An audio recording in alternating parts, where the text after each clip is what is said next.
This podcast is brought to you by Progressive. Are you driving your car or doing laundry right now? Podcasts go best when they're bundled with another activity, like Progressive home and auto policies. They're best when bundled too. Having these two policies together makes insurance easier and could help you save. Customers who save by switching their home and car insurance to Progressive save nearly $800 on average. Quote a home and car bundle today at Progressive.com. Progressive Casualty Insurance Company and Affiliates. National average 12-month savings of $793 by new customers surveyed who saved with Progressive between June 2021 and May 2022. Potential savings will vary.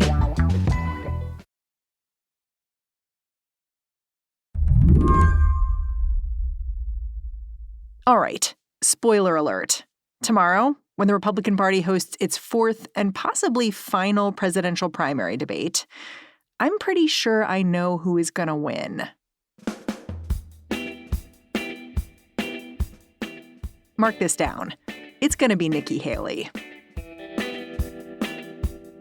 Alexandra Ulmer from over at Reuters, she is prepared to co-sign with me here.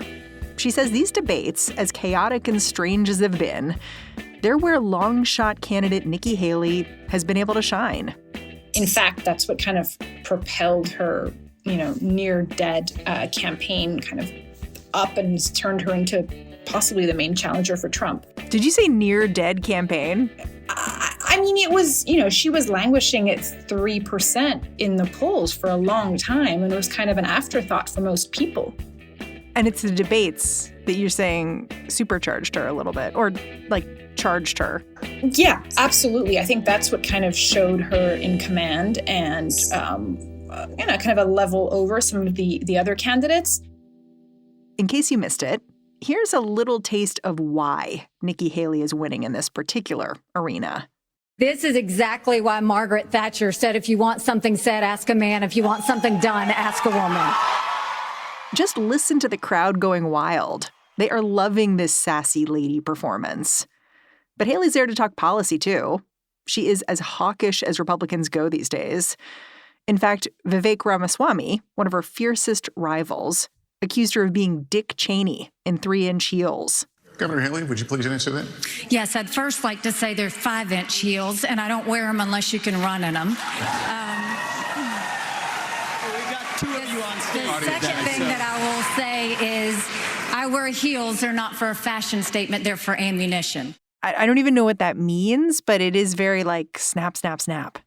Right. She likes to show strong command of facts and numbers. Maybe that's her background as an accountant. The moments that have gone viral are unsurprisingly not those.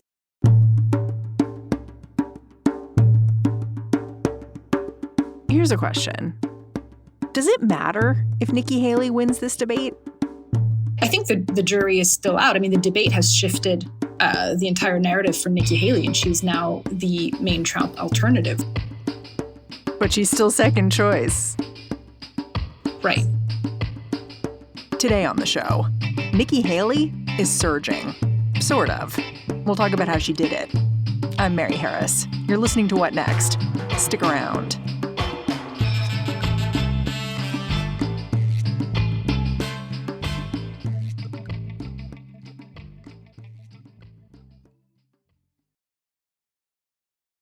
This show is brought to you by Discover. In today's world, it can seem that the best treatment is reserved for only a few. Well, Discover wants to change that by making everyone feel special. That's why with your Discover card, you have access to 24/7 live customer service, as well as $0 fraud liability, which means you're never held responsible for unauthorized purchases. Finally, no matter who you are or where you are in life, you'll feel special with Discover. Learn more at discover.com/creditcard. Limitations apply. This episode is brought to you by SAP. First, the bad news. SAP Business AI will not help you generate cubist versions of your family's holiday photos, but it will help you understand which supplier is best to help you roll out your plant-based packaging in Southeast Asia, or identify the training your junior project manager needs to rise up the ranks, or automate repetitive tasks while you focus on big innovations. So you can be ready for the next opportunity. Revolutionary technology, real-world results. That's SAP Business AI.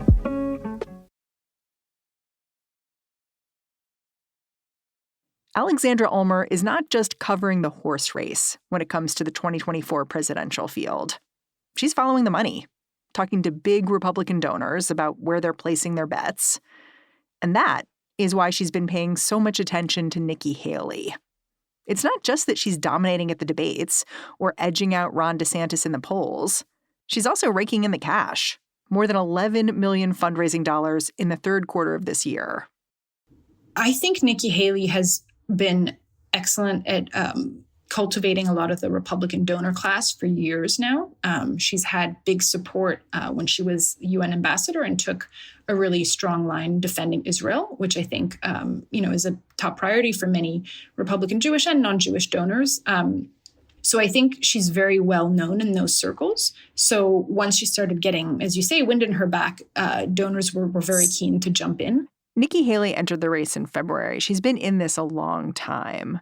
I'm wondering if back then you had a conversation with a donor who was like, I'd love to support Nikki, but it seems like a waste right now. Absolutely.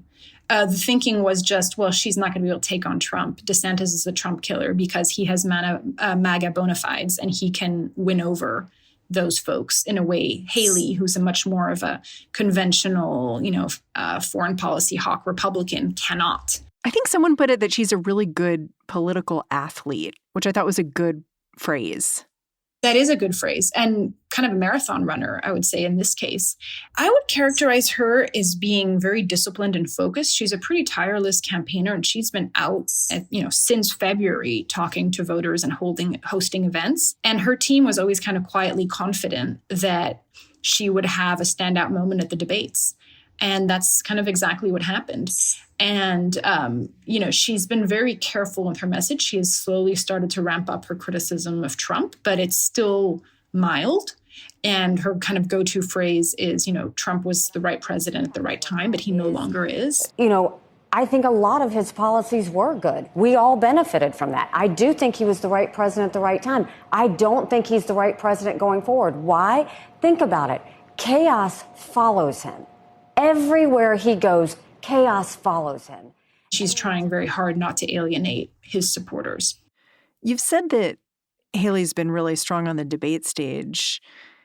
Is that really where she seemed to stick a fork in Ron DeSantis? Like, how did they cross? Because they really did cross. Like, it was like, oh, Ron DeSantis has all the momentum, and then all of a sudden Nikki Haley came. So how did that happen? I think DeSantis has had just a gradual descent, right? I mean, his launch is highly symbolic. He decided to launch on then Twitter, now X, in a conversation with Elon Musk and one of Musk's kind of allies. And it was an absolutely disastrous launch, right? All right, sorry about that. We've got so many people here that I think we are kind of melting the servers. The audio didn't work. You could barely hear DeSantis announcing. There was no visual, right? It's just voices. All right. Well, it's certainly an incredible honor to have Governor DeSantis make this stark announcement.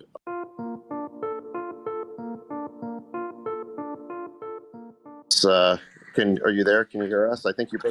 I'm here.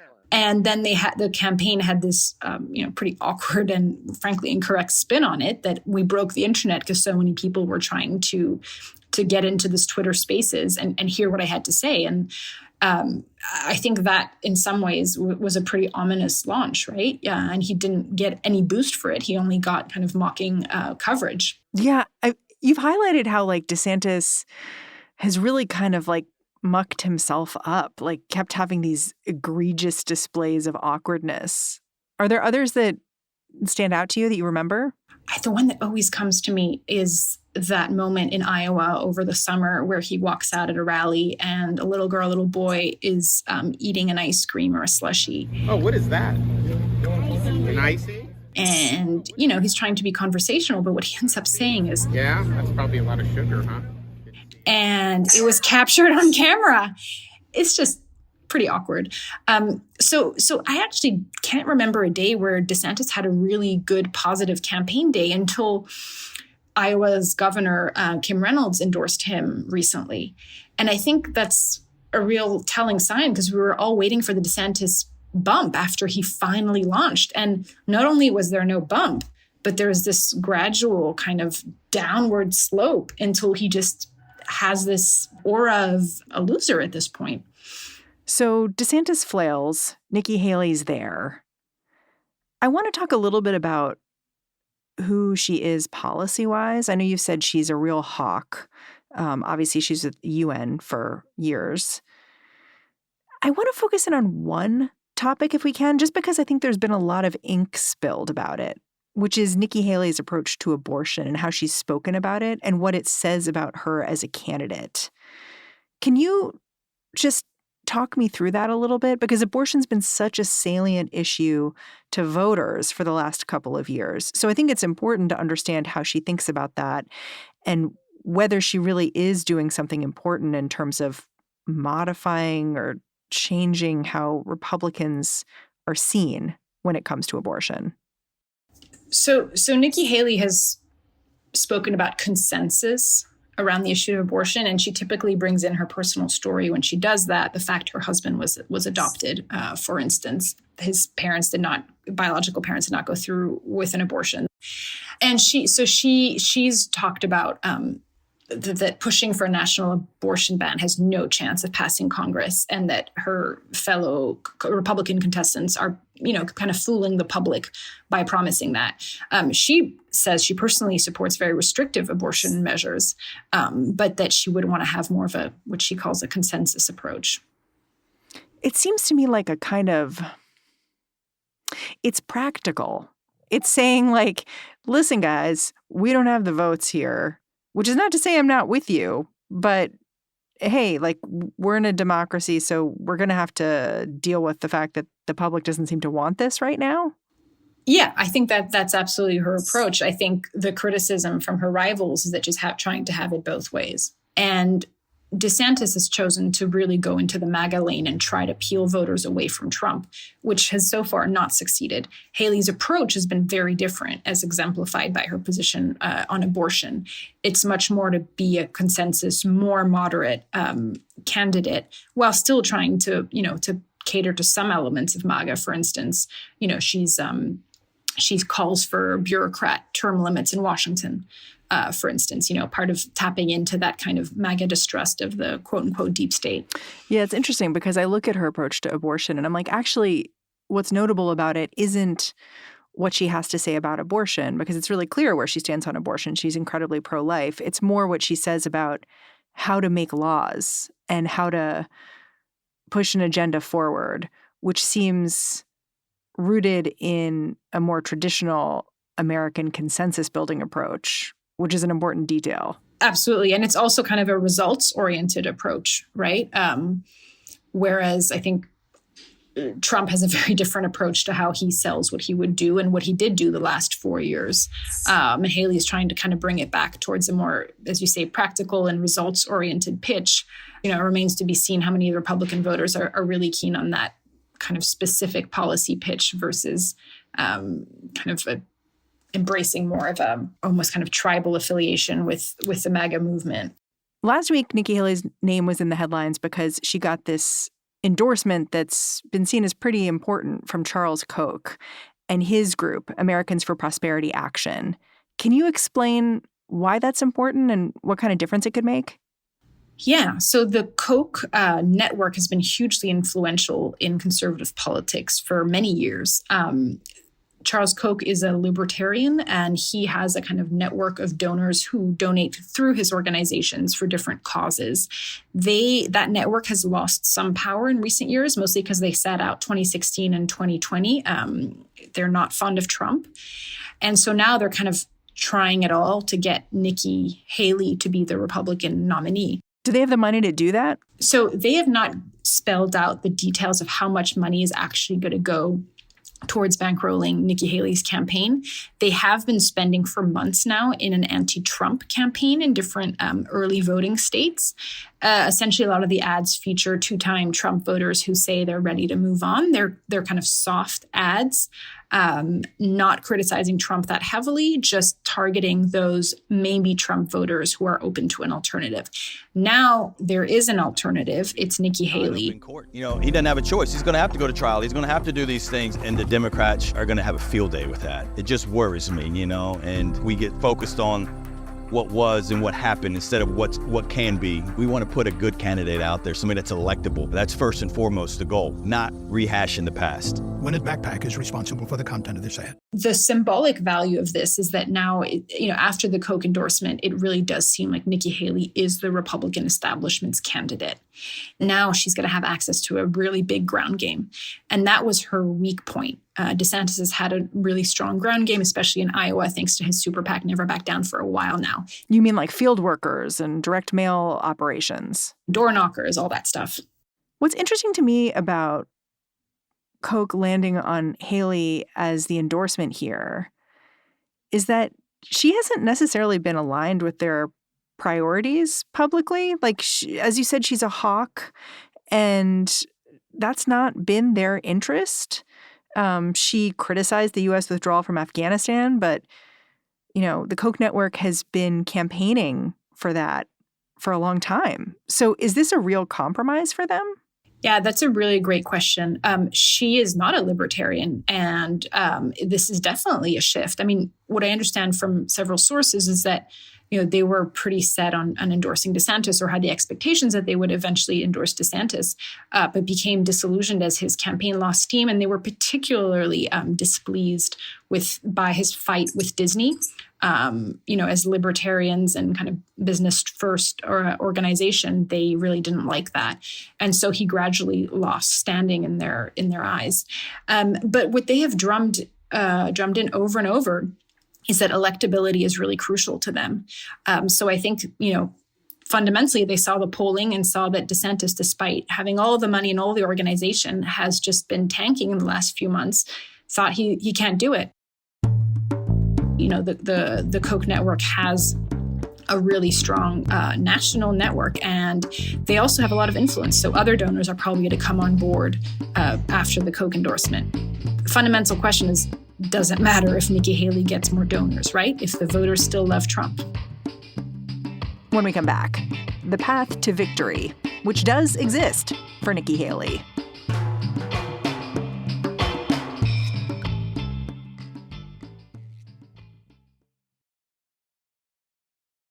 This episode is brought to you by Splunk.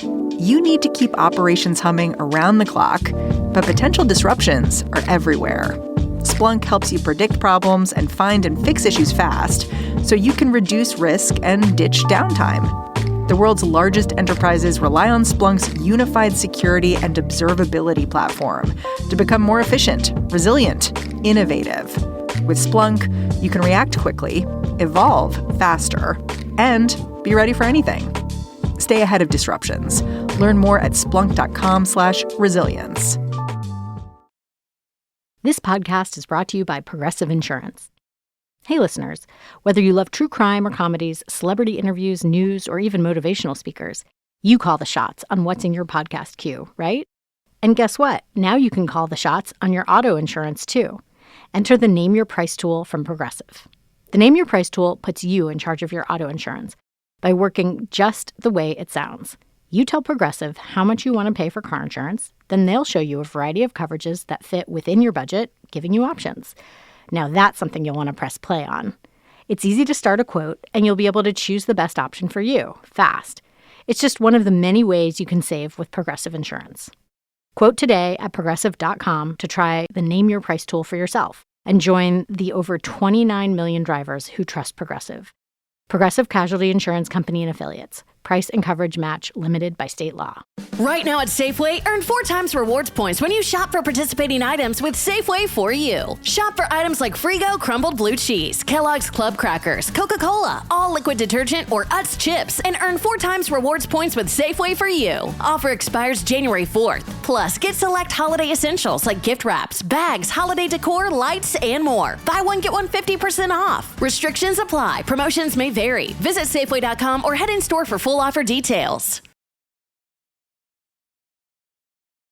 I asked Alexandra Ulmer to imagine a world where Nikki Haley was the Republican nominee for president, and then go back.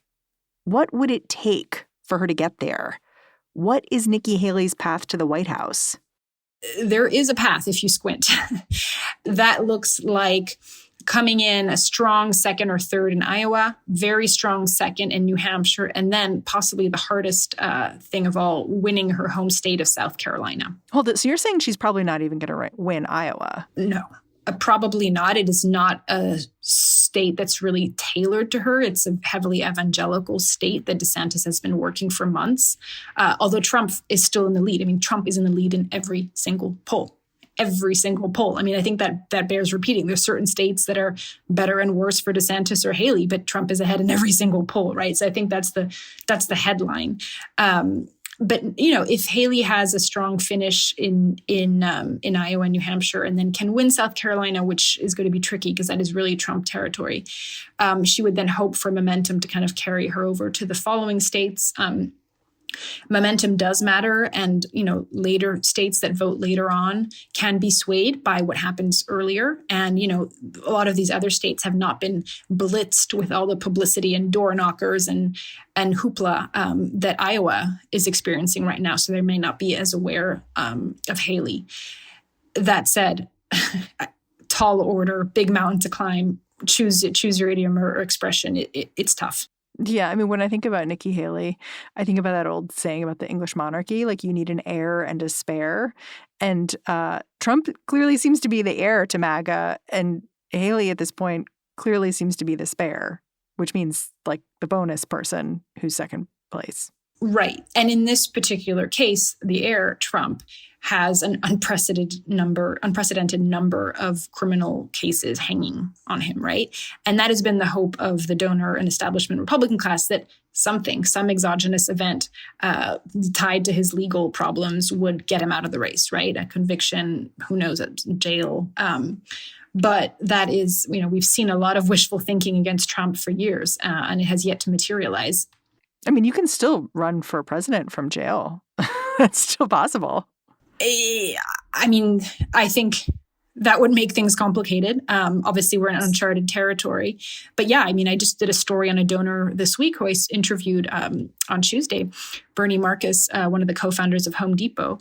And I asked him, if Trump is convicted, would you still support him financially and otherwise? And kind of had a beat a moment. And he said, yeah, I think so, because the charges are all trumped up anyway. So there's this, thinking in the donor class that, that he's being unfairly prosecuted, just like a lot of voters think. I would add just quickly, another mega donor I spoke to, Robert Bigelow, who actually gave DeSantis $20 million before deciding his position on abortion was too extreme, says now he would back Trump, but doesn't want to give any money just to make sure, the legal problems don't land him in jail. Do you have any sense, and I know political candidates hate this, but is Haley really running for vice president? Like, is that the play here, to kind of run strongly, show that you have a base of support, and then just kind of wait for this guy to make his decision about who's his running mate? The fast answer is I don't know. When I speak to this about donors, including donors who are very close to Haley, they say she's never brought this up because the second you mention that, you're open to being a vice president, donors will stop funding you.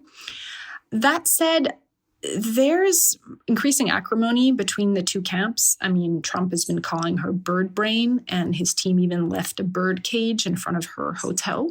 What? Yep, they taunted her with that. So far, though, the Trump team is really still more focused on DeSantis. They're not taunting Haley as much. I have seen more of the kind of pro-Trump influencers on social media start to target Nikki Haley recently. A lot of them have been bringing up the fact that her first name is Nimrata, her second name is Nikki, and kind of playing up her Indian origins. So racist attacks. Essentially, yeah. And I would not be surprised if that racist and, gendered bird brain is a pretty gendered word. It would not surprise me if that becomes more prevalent. I think it's a question for Trump, especially because Trump has always pulled a little more weakly with women, how much he wants to confront Haley in a way that could be seen as sexist. But of course, his surrogates or allies don't necessarily have the same constraints. In some ways, I wonder if this is a run that's about trying to figure out what the Republican Party is going to be post-Trump. Because Trump is so far ahead now. And it seems like these people running are just like reminding people, like, we're here too. This guy, he can't live forever. And we're around. See you on the other side. Oh, absolutely. I mean, even if Trump does get elected, he is only entitled to one term, right?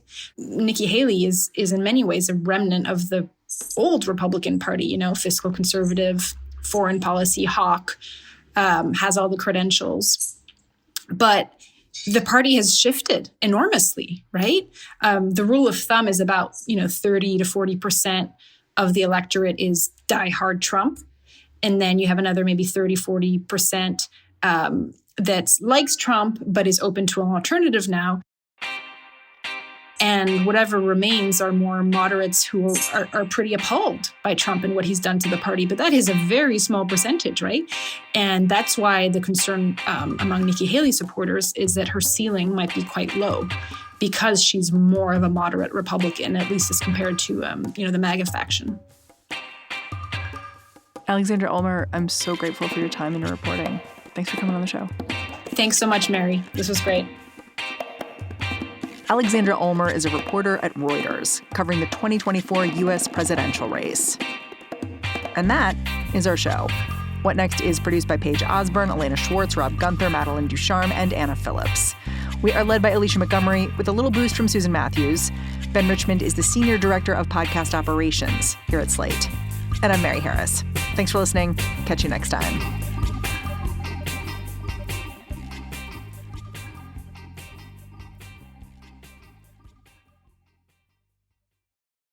Right now at Safeway, earn 4 times rewards points when you shop for participating items with Safeway for You. Shop for items like Ready Whip whipped cream, Deer Park Natural Spring Water, Dan & Danimals drinks, Philadelphia cream cheese, and 7-Up. To earn 4 times rewards points with Safeway for You. Offer expires January 4th. Plus, get select holiday essentials like gift wraps, bags, holiday decor, lights, and more. Buy one, get one 50% off. Restrictions apply. Promotions may vary. Visit Safeway.com or head in store for full offer details.